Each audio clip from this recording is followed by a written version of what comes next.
안녕하세요. 모해무원 전지훈 원장입니다. 오늘은 짧은 영상 내용이지만 굉장히 중요한 내용을 가지고 찾아왔습니다. 수술 전에 꼭 중단을 해야 되는 약, 그리고 수술 당일에도 꼭 복용을 하셔야 하는 약에 대해서 설명을 드리도록 하겠습니다.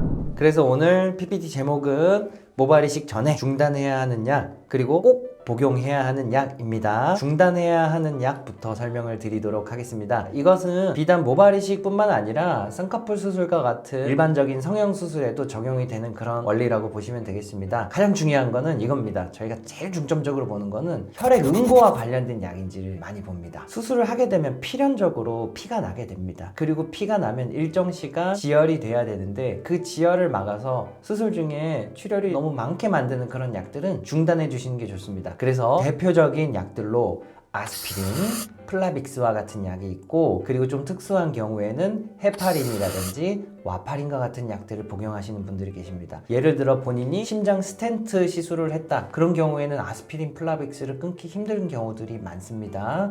또는 심장 수술을 했다, 예를 들어 판막 수술을 했다 하는 경우에는 와파린과 같은 응고 억제제를 드시는 분들이 계신데요, 이거를 완전히 끊을 수가 없다 하는 경우에는 수술 방식을 피가 좀 많이 나는 비절개보다는 오히려 피가 좀 덜 나는 절개로 바꿔야 되는 경우도 있고요. 그리고 케이스에 따라서 일주일 정도 끊어도 됩니다 하는 경우도 있기 때문에, 그런 경우에는 내과 주치의 선생님과 상담을 통해서 이 약을 중간에 잠깐 끊어도 되는지에 대해서 충분히 감수를 받고 나서 수술을 해주시는 게 좋겠습니다. 근데 되게 재밌는 거는 가끔 이런 분들이 계세요. 제가 이제 상담 다 하고 나서 고혈압 약이나 뭐 피 묽게 하는 약 같은 거 안 드시죠? 이렇게 여쭤보면 나 그런 거 약 하나도 안 먹어요. 근데 암로디핀이랑 아스피린은 먹어요. 이러시는 분들 계시거든요. 그게 고혈압 약이랑 피 묽게 하는 약이에요. 그래서 의료진도 환자분들에게 되게 꼼꼼하게 다시 한번 재차 여쭤봐야 되는 그런 과정도 필요합니다. 그래서 수술하기 전에 본인이 어떤 약을 먹고 있는지는 꼭 의료진에게 말씀을 해주셔야 된다는 점 설명드립니다. 그리고 미녹시딜이 왜 여기 있는지 모르시는 분들도 계실 텐데, 미녹시딜이요 원래는 고혈압 약입니다. 그런데 이게 혈관을 조금 확장시키는 역할도 하기 때문에, 생각 한번 해보면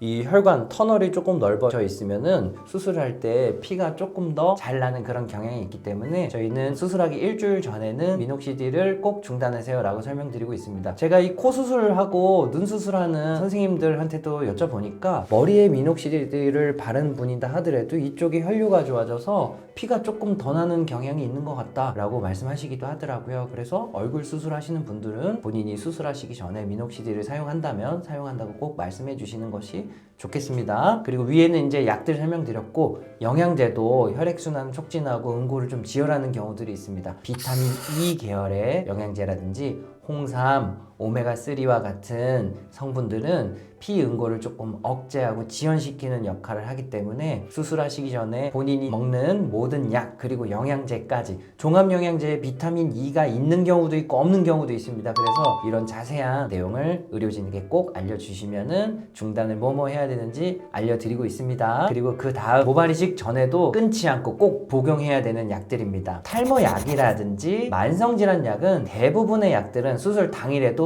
복용해 주셔도 되고, 그리고 꼭 복용을 해주시는 것이 좋습니다. 예를 들어 아보다트나 프로페시아 같은 약은 수술할 때 뭐 생착률이라든지 뭐 지혈이라든지 회복이라든지 한 것에 전혀 영향을 미치지 않기 때문에 꾸준히 그냥 드셔주시면 되겠습니다. 그리고 만성질환, 대표적으로 고혈압약, 당뇨약, 고지혈증약, 또는 굉장히 흔하게 드시는 갑상선약 같은 경우는 절대 끊지 말고 수술 당일에도 복용하고 와주시는 게 좋습니다. 왜냐면 고혈압약을 안 드시면 혈압 조절이 안 돼가지고 수술하기 어려운 수치까지 올라가는 분들이 간혹 계시고요. 당뇨약 같은 경우도 저희 같은 경우는 수면 마취를 안 하기 때문에 식사도 아침에 하시던 대로 하시고 당뇨약도 드시고 오세요 라고 말씀드리거든요. 그래야 혈압이 너무 높지 않은 상태에서 수술을 진행할 수 있기 때문에 당뇨약도 꼭 드시고 오시라 합니다. 고지혈증약 역시 수술 결과에 전혀 영향 미치지 않습니다. 그래서 꼭 드시고 오시고요. 갑상선약도 갑상선 기능이 너무 높아도 문제가 될 수 있고 낮아도 모발 이식 결과에 문제가 될 수 있습니다. 그래서 본인이 평소 유지하던 갑상선약